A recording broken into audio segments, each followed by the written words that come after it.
नमस्कार दोस्तों, एग्जाम साधक के YouTube प्लेटफॉर्म में आपका स्वागत है। पिछली क्लास में हमने फंडामेंटल राइट्स के बारे में पढ़ा था। पिछली दो क्लासेस हमारी किस पर हमने किया था, तो पिछली दो क्लासेस हमने फंडामेंटल राइट्स के बारे में आपको सारी जानकारी दी थी। साथ में हमने बताया था कि हम आपको उसी तरह से सिलेबस कवर अप करा रहे हैं जैसा कि MPPSC ने सिलेबस दे रखा है। हूबहू हम पॉइंट टू पॉइंट उन्हीं बिंदुओं को उठाकर आपको सारी चीजें उपलब्ध करा रहे हैं। आज की क्लास में हम क्या पढ़ने वाले हैं? आज की क्लास में हम पढ़ने वाले हैं नीति निर्देशक तत्व भाग 4 अनुच्छेद 36 से 51 directive principle of state policies.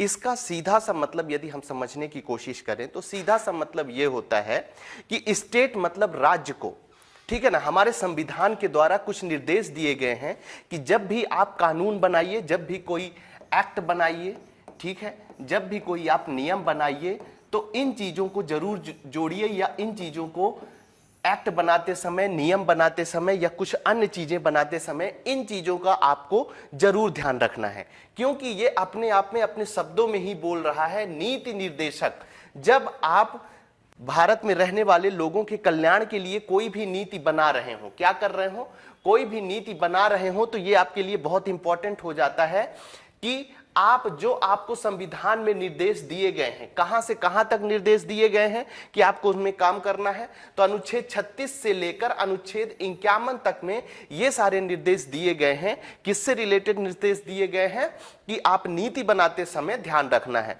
तो पहला क्वेश्चन तो आपका यहीं पर बन सकता है। छोटे क्वेश्चन होते हैं, मैं हमेशा आपको एक चीज ये याद दिलाता हूं कि यदि आपको बड़ा एग्जाम निकालना है तो छोटे क्वेश्चन किसी भी स्थिति में आपको गलत करने से बचना होगा, ठीक है ना।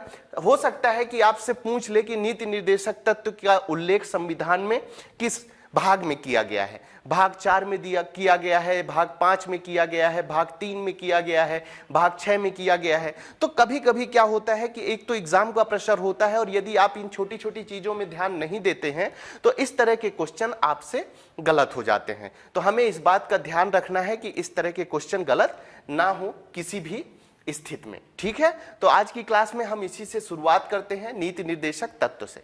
सबसे पहले तो हम समझ लेते हैं नीति निर्देशक तत्वों के बारे में, क्योंकि अब जो क्वेश्चंस आ रहे हैं वो सिद्धांतों से भी क्वेश्चन आ रहे हैं। संविधान में राज्य के नीति निर्देशक तत्वों की क्या चर्चा की गई है उससे भी क्वेश्चन आ रहे हैं। तो इन सारी चीजों को ध्यान में रखते हुए हम सबसे पहले क्या करने वाले हैं, नीति निर्देशक तत्व भाग 4 अनुच्छेद 36 से 51 तक में इसकी चर्चा की गई है। किसकी चर्चा की गई है? नीति निर्देशक तत्वों की। और नीति निर्देशक तत्व कहां से प्रेरित हैं? तो ये आयरलैंड से प्रेरित हैं। ये चीज आपको याद रखनी है। कहां से प्रेरित हैं? तो आयरलैंड से प्रेरित हैं। और पूरा राज्य का जो नीति निर्देशक तत्व है, आपसे यहां पर एक अन्य क्वेश्चन पूछा जा सकता है कि जो DPSP है, directive principle of state policy है, वो किसकी अवधारणा पर काम करता है, ठीक है। तो आपको याद रखना है कि नीति निर्देशक तत्व कल्याणकारी राज्य की अवधारणा पर काम करता है। किसकी अवधारणा पर काम करता है? कल्याणकारी राज्य की अवधारणा पर आधारित होता है। कौन? नीति निर्देशक तत्व। यह भी आपको याद रखना है, और बहुत ही इंपॉर्टेंट है कि आपको याद रखना है कि कल्याणकारी राज्य की अवधारणा पर जो काम करता है वो नीति निर्देशक तत्व है। उसके अलावा वास्तविक तत्व कौन कौन से राज्य के नीति निर्देशक तत्व में निहित है? तो जिस तरह से जब हम फंडामेंटल राइट्स की बात कर रहे थे तो वहां पर जो वास्तविक तत्व था वो क्या था?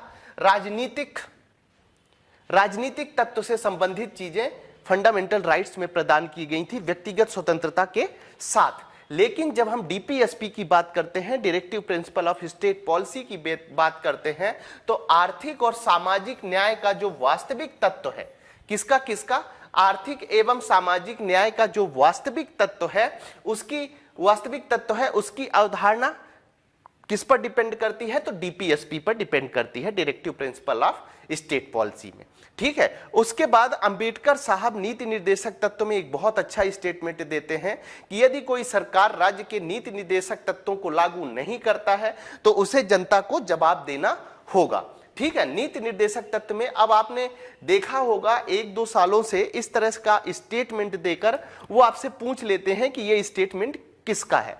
तो नीति निर्देशक तत्व में हो सकता है आपसे कभी यदि क्वेश्चन पूछा जाता है तो आपको याद रखना है कि यदि कोई सरकार राज्य के नीति निर्देशक सिद्धांतों को लागू नहीं करती है तो उसे जनता को जवाब देना होगा। ठीक है, तो यहां पर आपको नीति निर्देशक तत्वों से जो सामान्य चीजें हैं उसकी जानकारी मैंने दे दी और जिससे क्वेश्चन बन सकते हैं वो जानकारी मैंने आपको दे दी। 1 मिनट में हम थोड़ा सा एक बार रिवीजन कर लेते हैं ये चीजों की, क्योंकि इनसे क्वेश्चन पूछे जाने की संभावना है। पहला क्या हो सकता है, डीपीएसपी किस भाग में है, तो भाग 4 में है। डीपीएसपी की चर्चा संविधान में किस अनुच्छेद के कहां से कहां तक की गई है, तो अनुच्छेद 36 से 51 तक में की गई है। हमारे संविधान में नीति निर्देशक तत्व जोड़े गए, ये किसकी प्रेरणा से जोड़े गए, तो ये आयरलैंड की प्रेरणा से जोड़े गए, ये याद रखना है। कल्याणकारी राज्य की अवधारणा, नीति निर्देशक तत्व किसकी अवधारणा पर आधारित है, तो आपको याद रखना है कल्याणकारी राज्य की अवधारणा पर आधारित है। नीति निर्देशक तत्व के मूल तत्व कौन कौन से हैं, तो आर्थिक और सामाजिक न्याय, ये क्वेश्चन बनते हैं, याद रखिएगा। इस समय डायरेक्ट आपसे अनुच्छेद या आर्टिकल नहीं पूछे जाते हैं, इन्हीं से कुछ क्वेश्चन बनते हैं, इन्हीं के आसपास घुमा फिरा के क्वेश्चन पूछे जाते हैं यदि डीपीएसपी से उनको टफ क्वेश्चन करने हैं। कुछ दिन बाद हम एक एमसीक्यूज की सीरीज भी लाएंगे, तो अभी केवल आप कॉन्सेप्ट पढ़ते चलिए, हो सकता है कि उससे आपको फायदा मिले। ठीक है, उसके बाद स्टेटमेंट से भी क्वेश्चन आने लगे हैं, तो हो सकता है कि मैं यहां पर आपको एक ही स्टेटमेंट दे रहा हूं। ठीक है, यदि आपको और अधिक स्टेटमेंट मिलते हैं तो आप उनको पढ़ सकते हैं। ठीक है, यदि कोई सरकार राज्य की नीति निर्देशक सिद्धांतों को लागू नहीं करती है तो उसे जनता को जवाब देना होगा। ये सारी चीजें आपको डीपीएसपी के अंतर्गत चीजें याद रखनी है। ठीक है, डीपीएसपी से यदि सामान्य क्वेश्चन पूछा जाता है तो ये क्वेश्चन पूछे जा सकते हैं। अब आगे बढ़ते हैं और बात करते हैं नीति निर्देशक तत्वों के वर्गीकरण की। वैसे देखा जाए तो वर्गीकरण अब क्या है, नीति निर्देशक तत्वों का कुछ वर्गीकरण किया गया है। यदि वर्गीकरण को समझने की कोशिश करें तो वर्गीकरण इस तरह से किया गया है कि यदि हम सिद्धांतों के आधार पर देखेंगे तो 3 तरह, विचारधाराओं और सिद्धांतों के आधार में 3 तरह का वर्गीकरण किया गया है। ठीक है, लेकिन जब आप अनुच्छेदों को पढ़ने जाएंगे तो आप और अच्छे से, क्योंकि ऐसा कोई पर्टिकुलर तो दिया हुआ नहीं है कि उसको ऐसे भागों में बांटा गया है, तो हम पढ़ने के लिहाज से इन सिद्धांतों के अलावा यदि हम अनुच्छेदों को कैसे पढ़ लेते हैं कि शिक्षा से संबंधित कौन कौन से अनुच्छेद हैं, यदि उनको एक साथ याद कर लेंगे तो कभी भी शिक्षा से संबंधित यदि कोई बात आती है राज्य के नीति निर्देशक तत्व में तो हम उसे अच्छे से समझ सकते हैं। इसी तरह पर्यावरण से संबंधित कौन कौन से अनुच्छेद हैं, उससे संबंधित कुछ बातें हम तैयार कर लेते हैं। अंतरराष्ट्रीय संबंधों से कौन कौन से अनुच्छेद संबंधित हैं, उनको याद कर लेते हैं। तो इसमें से क्या होता है कि 36 से लेके 51 तक जितने भी अनुच्छेद दिए गए हैं वो सारे कवर अप भी हो जाएंगे और एक आपका सिंपल सा माइंड मैप भी बन जाएगा। कभी अभी यदि एग्जामिनेशन में ऐसा आ जाता है, शिक्षा से संबंधित कोई भी क्वेश्चन आता है, तो कम से कम उसको आप सॉल्व करने में सफल हो जाएंगे कि हाँ भैया, शिक्षा से संबंधित हमने 2 तरह के अनुच्छेद पढ़े थे डीपीएसपी। हो सकता है कि खुदा ना वास्ता वो एक अनुच्छेद वहां पर फंस जाए और वो आप सही करके आ जाएंगे। ठीक है, तो ये चीज आपको याद रखनी है। उसके बाद आगे बढ़ते हैं, गांधीवाद सिद्धांतों में देख लेते हैं। ठीक है, अब यहां पर मैंने एक चीज आपको आगे पढ़ाने से पहले एक बात क्लियर कर देना चाहता हूं, और वो ये बात है कि मैंने यहां पर क्या किया है कि सारे आर्टिकल्स जो हैं, अनुच्छेद जो हैं, जैसे गांधीवाद सिद्धांत के अंतर्गत कौन कौन से आर्टिकल आते हैं वो मैं आपको यहां पर बता दूंगा। उसके बाद समाजवाद से संबंधित कौन कौन से आर्टिकल आते हैं वो मैं आपको बता दूंगा, और अंतिम में उदारवाद से संबंधित कौन कौन से आर्टिकल आते हैं वो मैं आपको बता देता हूं। ठीक है, तो अब जैसे गांधीवादी सिद्धांत की बात करेंगे तो अनुच्छेद 40, अनुच्छेद 43, 43B, 46, 47 और 48, तो इतने अनुच्छेद गांधीवादी सिद्धांत के अंतर्गत आते हैं। ठीक है, उसके बाद समाजवादी सिद्धांत की यदि हम बात करें तो कौन कौन से अनुच्छेद आते हैं, 38 अनुच्छेद आता है, 39 अनुच्छेद 39 आता है, अनुच्छेद 39A आता है, अनुच्छेद 41 आता है, अनुच्छेद 42 आता है, अनुच्छेद 43 आता है, अनुच्छेद 43A आता है, अनुच्छेद 47 आता है। तो इस चीज को हमें याद रखना है कि कौन से अनुच्छेद किसके अंतर्गत आते हैं, क्योंकि यूपीएससी में भी एक बार देखा गया है, प्रत्यक्ष रूप से तो नहीं पूछा गया है, लेकिन एक स्टेटमेंट में यह पूछ लिया गया था कि यह अनुच्छेद कौन से सिद्धांत के अंतर्गत आता है। तो कम से कम आपको अनुच्छेद याद होना चाहिए, ठीक है। उसके बाद उदारवादी सिद्धांत में कौन कौन से अनुच्छेद आते हैं, तो अनुच्छेद 44 आता है, अनुच्छेद 45 आता है, अनुच्छेद 48 आता है, अनुच्छेद 48A आता है, अनुच्छेद 49 आता है, अनुच्छेद 50 आता है और 51 आता है, ठीक है। तो इतने सिद्धांतों के अंतर्गत जब हम अनुच्छेदों को 36 से लेकर 51 तक के अनुच्छेदों को 3 सिद्धांतों में बांटते हैं तो ये अनुच्छेद आते हैं। अब हम आगे ये करने वाले हैं कि सिद्धांतों के आधार पर अब हम इन अनुच्छेदों को बड़े आराम से एक्सप्लेन करेंगे, लेकिन हम हर अनुच्छेद पढ़ेंगे, लेकिन हमारा जो एक्सप्लेन करने का तरीका होगा वो ऐसा होगा कि शिक्षा से संबंधित पहले अनुच्छेदों को हम कवर अप कर लेंगे, सामाजिक न्याय से संबंधित कौन कौन से अनुच्छेद हैं उनको कवर अप कर लेंगे, पर्यावरण से संबंधित, ऐसा समझ लीजिए कि इन सिद्धांतों के जो सिद्धांत जहां जरूरत लगेगी उनको तो सम्मिलित करेंगे, लेकिन मैं ये चाह रहा हूं कि उनको मैक्सिमम पार्ट्स में बांट दिए जाएं कि पर्यावरण सिद्धांत, पर्यावरण के अंतर्गत कौन कौन से अनुच्छेद आते हैं उनको हम बांट देंगे, ठीक है। शिक्षा से संबंधित कौन कौन से हैं उनको हम बांट देंगे। और जब आप इस तरह से बांट के पढ़ेंगे तो ये सिद्धांत वाली चीजें तो क्लियर हो जाएंगी और इनका एक्सप्लेन हम उस तरीके से करेंगे। इस चीज को थोड़ा सा आपको ध्यान रखना है, ठीक है। अब चलिए नीति निर्देशक तत्वों की बात करते हैं। तो सबसे पहले नीति निर्देशक तत्वों में अनुच्छेद 36 नीति निर्देशक तत्व के संदर्भ में राज्य की परिभाषा दी गई है, ठीक है। जब हम फंडामेंटल राइट्स पढ़ रहे थे, क्या पढ़ रहे थे, जब हम फंडामेंटल राइट्स पढ़ रहे थे तो आर्टिकल 12 के अंतर्गत हमने ये देखा था कि राज्य की परिभाषा के बारे में हमने पढ़ा था, उस बहुत डिटेल से पढ़ा था और बहुत सारी चीजें हमने वहां पर डिस्कस करी थी। तो राज्य की परिभाषा लगभग अनुच्छेद 36 में भी वही चीजें हैं, ठीक है। बस फंडामेंटल राइट्स और डीपीएसपी में एक फर्क हो जाता है, वो फर्क यहां पर क्लियर करना जरूरी हो जाता है। फंडामेंटल राइट्स जो होते हैं वो क्या होते हैं, वो अगेंस्ट स्टेट होते हैं। किसके अगेंस्ट स्टेट होते हैं, मतलब राज्य के विरुद्ध होते हैं, ठीक है। लेकिन डीपीएसपी क्या होते हैं, डीपीएसपी राज्य के विरुद्ध नहीं होते हैं, बल्कि एक तरह से राज्य को निर्देश होते हैं कि आप कोई भी एक्ट बनाइए, आप कोई भी अधिनियम बनाइए, तो उन चीजों को आप सम्मिलित करिए जो जो चीजें हम आपको दे रहे हैं। तो ये चीजें किसके अंतर्गत कवर अप होती हैं, तो डीपीएसपी के अंतर्गत कवर होती हैं, ठीक है। हो सकता है आपसे कभी पूछ ले कि डीपीएसपी के अंतर्गत राज्य की परिभाषा किस अनुच्छेद के अंतर्गत की गई है, तो वो चीज आपको याद रखनी है कि राज्य की परिभाषा डीपीएसपी के अंतर्गत अनुच्छेद 36 में की गई है, ठीक है। अब हम बात कर रहे थे अनुच्छेद 37 की। तो जैसे अनुच्छेद 36 में हमने आपको क्या बताया कि भैया राज्य की परिभाषा, ठीक है ना, लगभग वही है जो हमने अनुच्छेद 12 में पढ़ा था, ठीक है, किसके, फंडामेंटल राइट्स के अंतर्गत। उसके बाद अनुच्छेद 37 की बात करते हैं तो राज्य का कर्तव्य कैसे, न्यायालय द्वारा प्रवर्तनीय ना होते हुए भी देश के शासन में मूलभूत होना। मतलब राज्य का कर्तव्य यह है कि भले इसको फंडामेंटल राइट्स की तरह, ठीक है, फंडामेंटल राइट्स की तरह न्यायालय में भले ही प्रवर्तनीय नहीं कराया जा सकता, लेकिन इसका स्वरूप जो है, ठीक है ना, लगभग प्रवर्तनीय होने के बराबर ही है। और राज्यों को कहा गया है कि जब जब आप कोई भी रूल्स बनाइए, कोई भी एक्ट बनाइए या कुछ भी बनाइए, तो कम से कम ये राज्य निर्देशक तत्व उसमें इंक्लूड होना चाहिए। इनको अपने दिमाग पर ध्यान रखकर ही आपको काम करना होगा, ये चीजें याद रखनी है आपको, ठीक है। चलिए आगे बढ़ते हैं और बात करते हैं हम अनुच्छेद 38 की। किसकी बात करते हैं, अनुच्छेद 38 की बात करते हैं। अनुच्छेद 38 में वैसे कुछ ज्यादा विशेष है नहीं, लेकिन 36, 37, 38 थोड़ा सा इंपॉर्टेंट चीजें थी जिन्हें आपको पता होना चाहिए। अनुच्छेद 38(1) में क्या बोलता है, राज्य लोक कल्याणकारी की अभिवृद्धि के लिए सामाजिक व्यवस्था बनाए ताकि सामाजिक, आर्थिक, राजनीतिक न्याय की स्थापना हो सके। हो सकता है आपसे कभी ये क्वेश्चन पूछा जा सकता है कि डीपीएसपी के अंतर्गत किस अनुच्छेद के अंतर्गत सामाजिक, आर्थिक, राजनीतिक न्याय की बात की गई है। किसकी बात की गई है, सामाजिक, आर्थिक, राजनीतिक न्याय की बात की गई है।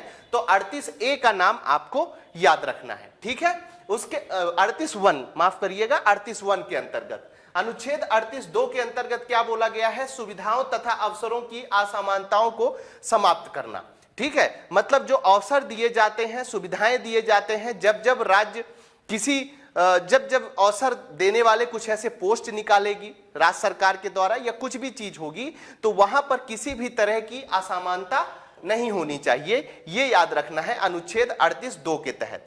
ठीक है, उसके बाद आर्थिक न्याय संबंधी नीति निर्देशक सिद्धांत। मैंने आपको क्या बोला था कि हमने आपको सिद्धांतों के आधार पर, विचारधाराओं के आधार पर हमने बता दिया कि 3 तरह की चीजें रखी गई थी। गांधीवादी सिद्धांत के अंतर्गत रखा गया था कुछ अनुच्छेदों को, समाजवादी सिद्धांत के अंतर्गत रखा गया था कुछ अनुच्छेदों को, और उदारवादी सिद्धांत के अंतर्गत कुछ अनुच्छेदों को रखा गया था। उसके बाद हमने आपको क्या बोला था कि हम इनको कुछ क्षेत्रों में बांटकर आपको पढ़ाएंगे ताकि चीजें समझने में आसानी हो। तो इसमें जो हम पहला उठा रहे हैं क्षेत्र, वो उठा रहे हैं आर्थिक न्याय से संबंधित नीति निर्देशक सिद्धांत कौन कौन से हैं। ठीक है, अब हम इनको एक्सप्लेन करते चलेंगे और आपको याद रखना है जो सिद्धांतों के अंतर्गत हम सारे अनुच्छेद आपको बता दिए हैं, उन अनुच्छेदों को आपको याद रखना है।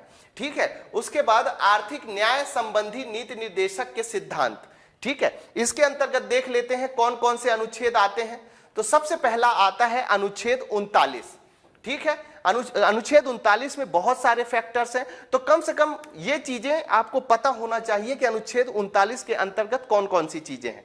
इसमें क्या होता है कि जब आप चीजों को याद रखेंगे, ठीक है, जब आप चीजों को याद रखेंगे कि कौन से अनुच्छेद के अंतर्गत किसका वर्णन किया गया है, तो कभी भी यदि क्वेश्चन आता है उससे संबंधित तो उसको आप सही कर पाएंगे। ठीक है, जैसे आपसे पूछा जा सकता है कि पुरुषों एवं स्त्रियों को आजीविका के पर्याप्त साधन का अधिकार किस अनुच्छेद में दिया गया है राज्य के नीति निर्देशक तत्वों के अंतर्गत, तो आपको याद रखना है अनुच्छेद 39 के अंतर्गत। समाज के भौतिक संसाधनों का उचित स्वामित्व एवं वितरण किस अनुच्छेद के अंतर्गत किया गया है, तो अनुच्छेद 39 के अंतर्गत किया गया है। अर्थव्यवस्था में धन तथा उत्पादन के साधनों के अहितकारी केंद्रीकरण, ठीक है ना, यदि ऐसा केंद्रीकरण हो रहा है अर्थव्यवस्था में धन और उसके उत्पादन का, जिससे कि जो लोग अमीर हैं वो लगातार अमीर होते जा रहे हैं और जो लोग गरीब हैं लगातार गरीब होते जा रहे हैं, यदि ऐसी स्थिति बनती है तो उसको भी राज्य को क्या निर्देश किया गया है राज्य के नीति निर्देशक तत्वों में कि भैया ऐसी चीजों को आप खत्म करिए जो धन को और उत्पादन को के साधनों को अहितकारी जो केंद्रीकरण हो रहा है, यदि इस तरह से कोई केंद्रीकरण हो रहा है, ठीक है ना, असमानता ज्यादा बढ़ रही है, गरीबों की संख्या ज्यादा बढ़ रही है, अमीरों की संख्या ज्यादा बढ़ रही है, तो उसका कुछ ना कुछ उपाय निकाल के आपको उसका भी समाधान निकालना है। उसके बाद यदि आपसे पूछा जाए कि डीपीएसपी के अंतर्गत स्त्रियों के और पुरुष के समान कार्य के लिए समान वेतन की बात किस अनुच्छेद के अंतर्गत की गई है, तो आपको याद रखना है अनुच्छेद 39 के अंतर्गत इसका वर्णन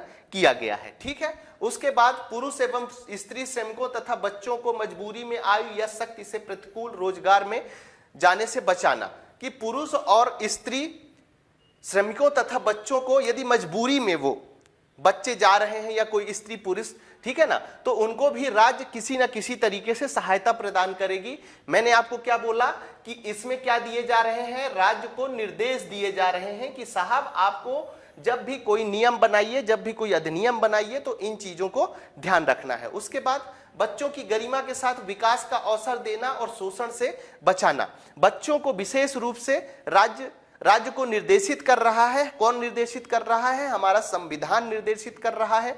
किस अनुच्छेद के अंतर्गत निर्देशित कर रहा है, तो अनुच्छेद 39 के अंतर्गत हमें निर्देशित कर रहा है कि बच्चों को गरिमा के साथ विकास का अवसर देना और शोषण से बचाना। यदि बच्चों का शोषण हो रहा है तो राज्य का यह कर्तव्य हो जा रहा है कि बच्चों को बचाए वो।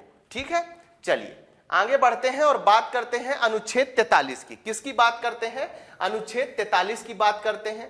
कर्मकारों के लिए निर्वाह मजदूरी, शिष्ट जीवन स्तर और सामाजिक व सांस्कृतिक अवसर उपलब्ध कराना, ये किस में बात की गई है, अनुच्छेद 43 में। मैंने आपसे बोला कि अब आपको ज्यादा डीप घुस के नहीं पढ़ना है, ये आपकी एक रिवीजन क्लास है, इस चीज का आपको ध्यान रखना है, इसलिए हम इसमें आपको उतनी ही चीजें बताएंगे जितनी आपके लिए महत्वपूर्ण होंगी। तो कर्मकारों के लिए निर्वाह मजदूरी, शिष्ट जीवन स्तर तथा सामाजिक व सांस्कृतिक अवसर उपलब्ध कराना, ये यदि पूछा जाए आपसे कि निर्वाह मजदूरी की चर्चा किस अनुच्छेद में की गई है राज्य निर्देशक तत्वों के अंतर्गत, तो आपको याद रखना है कि 43 के अंतर्गत। अब निर्वाह मजदूरी का मतलब क्या होता है, निर्वाह मजदूरी का मतलब आप ऐसा समझ लीजिए कि किसी व्यक्ति को इतनी व्यवस्था करनी चाहिए जिसमें रोटी, कपड़ा, और मकान की व्यवस्था हो जाए। कम से कम इतनी व्यवस्था तो हो ही जाए, ठीक है ना। तो ये चीज आपको याद रखनी है कि कर्मकारों के लिए निर्वाह मजदूरी, शिष्ट जीवन स्तर, जैसे हमने आर्टिकल 21 में पढ़ा था कि सम्मान के साथ जीने का एक अधिकार, तो डीपीएसपी में राज्य को संविधान हमारा निर्देशित कर रहा है कि भैया प्रत्येक व्यक्ति को शिष्ट जीवन जीने का अधिकार है। साथ ही सामाजिक व सांस्कृतिक अवसर उपलब्ध कराना। सामाजिक व सांस्कृतिक अवसर, ऐसा नहीं है कि किसी को सामाजिक स्तर उच्च करने के लिए आप अवसर प्रदान कर रहे हो, कोई आदमी समाज में ज्यादा प्रतिष्ठा वाला है, ठीक है ना, तो हर आदमी का आप जैसे अब हम बात करते हैं अनुच्छेद 43A की। किसकी बात करते हैं? 43A की। अभी हम क्या पढ़ रहे हैं? गांधी सिद्धांत के अंतर्गत, गांधी दर्शन के अंतर्गत मैंने आपको शुरू में ही बता दिया कि वो हमेशा किसकी बात करते हैं? वो हमेशा बात करते हैं गांव कल्याण की। किसकी बात करते हैं? गांव कल्याण की बात करते हैं। अब देखिए 43A में क्या बोला गया है? उद्योगों के प्रबंध में कर्मकारों की भागीदारी की व्यवस्था करना, ठीक है ना। मतलब गांवों में या इस तरह से उद्योगों का प्रबंधन किया जाए जिससे मैक्सिमम लोगों को रोजगार मिल सके। उदाहरण के तौर पे आप ऐसा समझ सकते हैं कि जब आपके गांव के पास में जब सीमेंट फैक्ट्रीज खुलती हैं तो बहुत सारी गांवों को वो क्या करते हैं? अपने अंदर ले लेते हैं। और आपने कई बार ये कहते हुए सुना होगा कि सीमेंट फैक्ट्री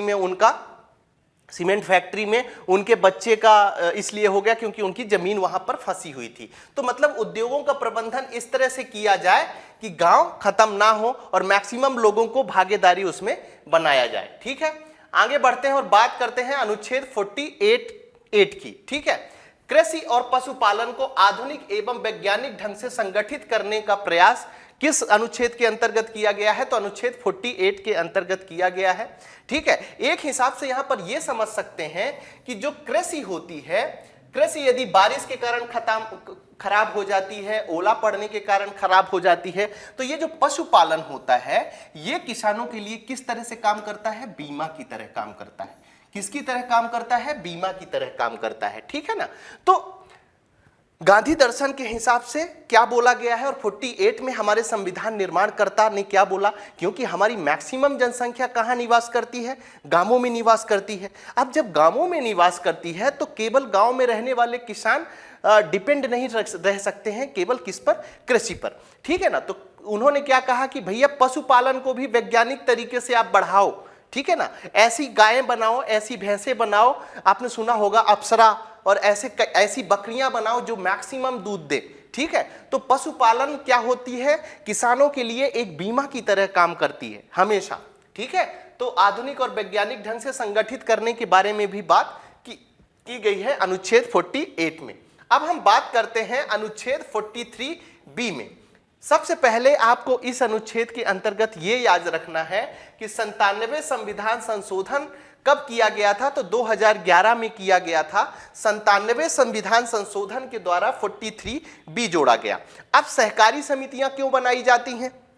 सहकारी समितियां इसलिए बनाई जाती हैं कि जो बैंकों से लोन नहीं ले पाते हैं तो इन समितियों के माध्यम से या कम ब्याज में पैसे उन्हें मिल जाए या दूसरे तरह की सहायता जो है इन सहकारी समितियों से उन्हें मिल जाए। इसी के अंतर्गत रखा गया है कि भैया हम एक काम करते हैं कि 43B के तहत सरकारी समितियों को भी इसके अंतर्गत जोड़ देते हैं। और ये गांधी दर्शन क्यों कहा जाता है?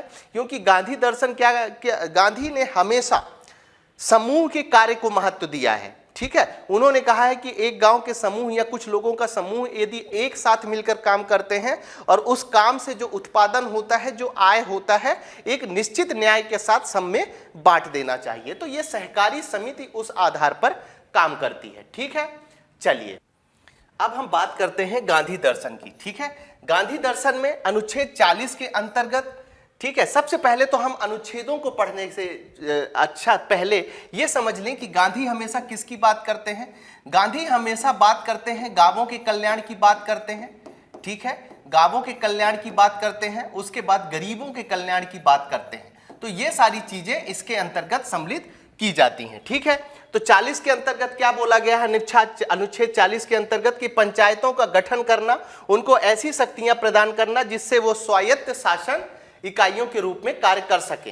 तो आपको याद होगा कि हमारी इकाइयों के अंतर्गत, हमारे संविधान के अंतर्गत भाग 9 में अनुच्छेद 243 में ये सारी बातें की गई हैं। ठीक है, पंचायतों से संबंधित बातें किस में जोड़ी गई हैं? तो अनुच्छेद 243 में जोड़ी गई हैं, पार्ट 9 के अंतर्गत। ठीक है, उसके बाद जब हम अनुच्छेद 43 की बात करते हैं तो ग्रामीण क्षेत्रों में कुटीर उद्योगों की स्थापना करना भी अनुच्छेद 43 के अंतर्गत चीजें जोड़ी गई हैं।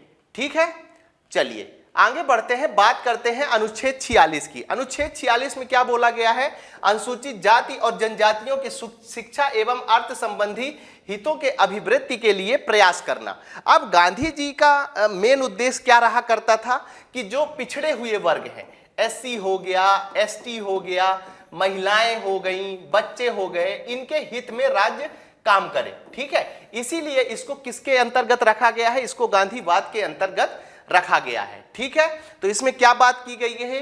अनुसूचित जाति और जनजातियों की शिक्षा और अर्थ संबंधी हितों के अभिवृद्धि के लिए प्रयास करना, इनके अंतर्गत बात की गई है। अनुच्छेद 47 के अंतर्गत मादक पदार्थों का औषधि प्रयोगों के अतिरिक्त अन्य प्रयोगों पर रोक लगाना। हो सकता है आपसे कभी क्वेश्चन पूछा जाए कि शराबबंदी का प्रावधान, अब गांधी जी तो अच्छे भोजन कहा करते थे कि अच्छा खाओ और अच्छे से जियो, तो हो सकता है आपसे पूछ लें कि अनुच्छेद 47 के अंतर्गत कौन से अनुच्छेद के अंतर्गत शराबबंदी का प्रावधान किया गया है? तो आपको याद रखना है कि अनुच्छेद 47 के अंतर्गत मादक पदार्थों की औषधि प्रयोग के अतिरिक्त अन्य प्रयोगों पर उसका प्रतिबंध लगाया गया है। तो शराबबंदी यदि पूछा जाए तो आपको अनुच्छेद 47 टिक करना है। यदि आपसे अनुच्छेद 48 के अंतर्गत पूछा जाए कि गोवध पर प्रतिबंध लगाना किस अनुच्छेद के अंतर्गत है, तो आपको याद रखना है अनुच्छेद 48 के अंतर्गत इसे सम्मिलित किया गया है। ठीक है, अब हम बात करते हैं शिक्षा से संबंधित नीति निर्देशक तत्वों की। अब हम उस पर नजर डालने वाले हैं कि हमारे जो डीपीएसपी दिए गए हैं 36 से लेके 51 तक की जो डीपीएसपी शामिल की गई है, उसमें कौन कौन से ऐसे अनुच्छेद हैं जिसमें शिक्षा से संबंधित बातें की गई हैं। तो अनुच्छेद 45 की बात करेंगे तो शिक्षा की देखभाल तथा 6 वर्ष से कम आयु के बच्चों की शिक्षा देने का प्रयास करने का एक जो नियम बनाया गया है राज्यों के लिए कि आप उसका पालन करिए, उसके नीति निर्देशक तत्वों को पालन करिए, राज्य के नीति निर्देशक तत्वों के। तो अनुच्छेद 45 में ऐसा बोला गया है। अनुच्छेद 45 में एक संविधान संशोधन भी हुआ था जिसकी चर्चा हम आगे करने वाले हैं। उसके बाद अनुच्छेद 46 में जिसकी बात अभी हम किए हैं, उसमें भी अनुसूचित जातियों और जनजातियों एवं अन्य दुर्बल वर्गों की शिक्षा और अर्थ संबंधी बातें अनुच्छेद 46 में की गई हैं। तो आपको कंफ्यूजन नहीं पालना है, ठीक है, क्योंकि हम विषयों को बांटकर भी ये आप यदि जब मेन से लिखेंगे और डीपीएसपी में शिक्षा से संबंधित कोई क्वेश्चन पूछा जाएगा तो ये वहां भी कवर अप होने वाला है, ये चीज आपको याद रखना है। ठीक है, चलिए सामाजिक न्याय संबंधी नीति निर्देशक सिद्धांत। अब किसकी बात करते हैं हम? सामाजिक न्याय से संबंधित जो नीति निर्देशक तत्व हैं उनकी बात करते हैं। तो अनुच्छेद 39 के अंतर्गत क्या आता है कि इस प्रकार का प्रबंध करना कि कर्मकारों तथा बालकों के स्वास्थ्य एवं शक्ति का दुरुपयोग ना हो सके। मतलब बालकों के स्वास्थ्य से संबंधित, ठीक है, एक हिसाब से सामाजिक न्याय के अंतर्गत आता है। तो ये किस अनुच्छेद में चर्चा की गई है? तो अनुच्छेद 39 में इसकी चर्चा की गई है। उसके बाद सामाजिक न्याय को जब आगे बढ़ाते हैं तो अनुच्छेद 39A के अंतर्गत किसकी बात की गई है? सभी को समान न्याय व निःशुल्क विधिक सहायता प्रदान करने की बात जो की गई है वो अनुच्छेद 39A में की गई है। ठीक है, ये भी सामाजिक न्याय से संबंधित है। ये किस अनुच्छेद के अंतर्गत, अभी किस संविधान संशोधन के अंतर्गत जोड़ा गया है, अभी हम आगे पढ़ने वाले हैं। तो यहां पर आपको सभी अनुच्छेदों के अंतर्गत कौन कौन सी चीजें हैं वो जरूर याद रखना है। ठीक है, सामाजिक न्याय के अंतर्गत और कौन सा अनुच्छेद आता है? तो अनुच्छेद 41 आता है।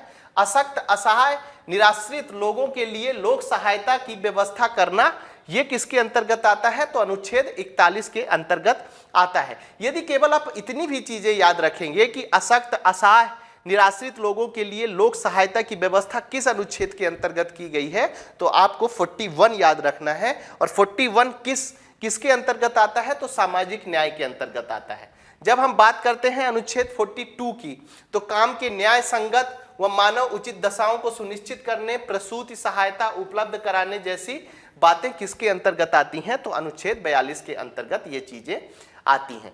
फिर अनुच्छेद 47 की जब बात करेंगे तो नागरिकों के लिए पोषाहार स्तर, जीवन स्तर को ऊंचा करके लोक स्वास्थ्य को सुधारने का प्रयास करना, है ना, किसी भी तरीके से, तो ये 47 के अंतर्गत आती हैं। और ये चीजें किसके अंतर्गत सम्मिलित की गई हैं, तो ये चीजें सामाजिक न्याय के अंतर्गत सम्मिलित की गई हैं। ये चीजें आपको याद रखना है रिवीजन के तौर पे, ठीक है। अब हम किसकी बात करेंगे, अब हम बात करेंगे राजनीतिक न्याय संबंधी नीति निर्देशक तत्व कौन कौन से हैं।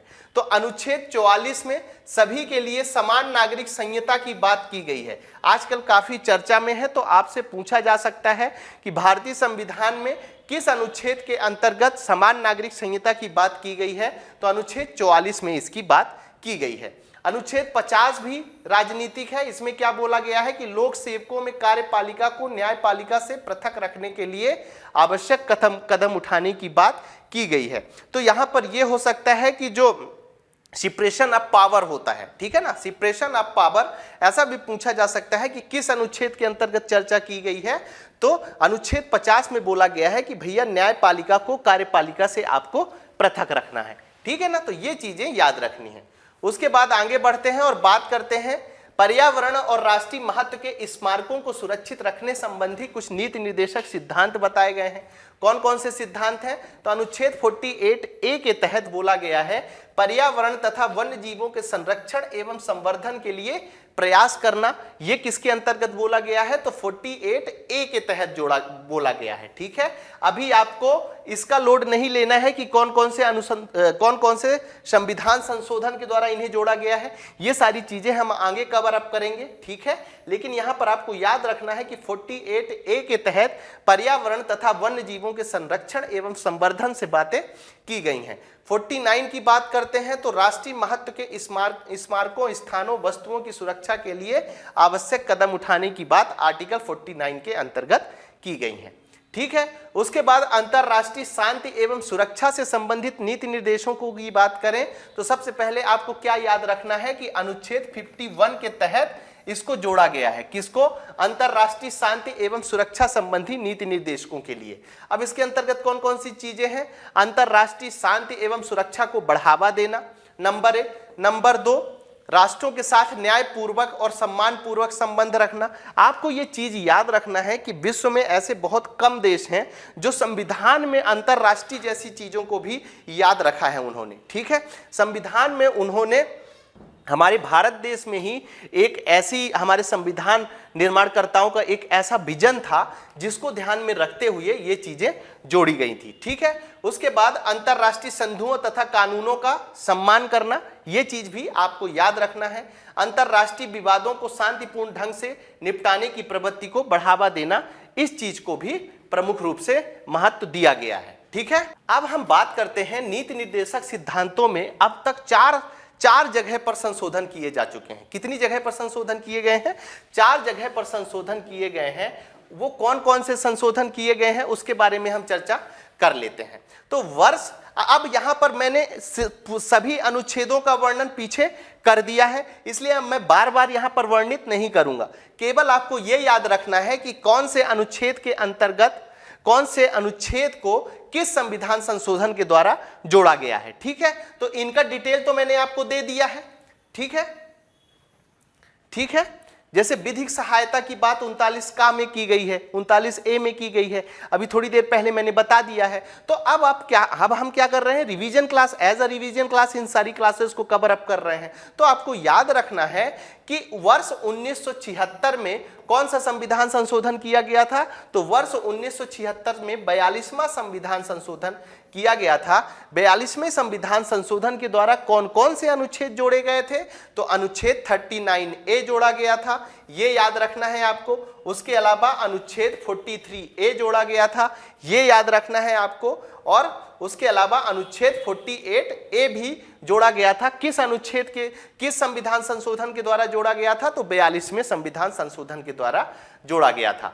फिर वर्ष 1978 में कौन सा संविधान संशोधन हुआ था, तो वर्ष 1978 में 44वां संविधान संशोधन हुआ था और एक अनुच्छेद जोड़ा गया था 38A, ठीक है। 38A में क्या बोला गया था, आय की असमानता को कम करना। किस अनुच्छेद के अंतर्गत जोड़ा गया था, यह बिल्कुल यूपीएससी में पूछा गया क्वेश्चन है। प्लीज आपको याद रखना है कि आय की असमानता को कम करने वाला प्रावधान किस संविधान संशोधन के द्वारा हमारे डीपीएसपी में जोड़ा गया था। लोगों को उसमें 42 अमेंडमेंट भी दिया हुआ था, 44 अमेंडमेंट भी दिया हुआ था। लोगों को बहुत कंफ्यूजन हुआ था और मैक्सिमम लोगों ने 42 उसको टिक करके आ गए थे, जो उनका क्वेश्चन गलत हो गया था। तो यहां पर आपको याद रखना है कि ऐसा संविधान संशोधन किसके द्वारा किया गया है, तो 44 के द्वारा यह संविधान संशोधन किया गया है। इसीलिए मैंने यहां पर स्पेसिफिक लिख भी दिया है कि 38A के तहत आय की असमानता को कम करने जैसी चीजें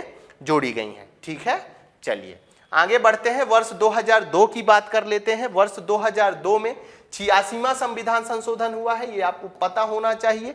एक बार कमेंट बॉक्स में बताइए कि 86वां संविधान संशोधन कहां कहां पर हुआ है।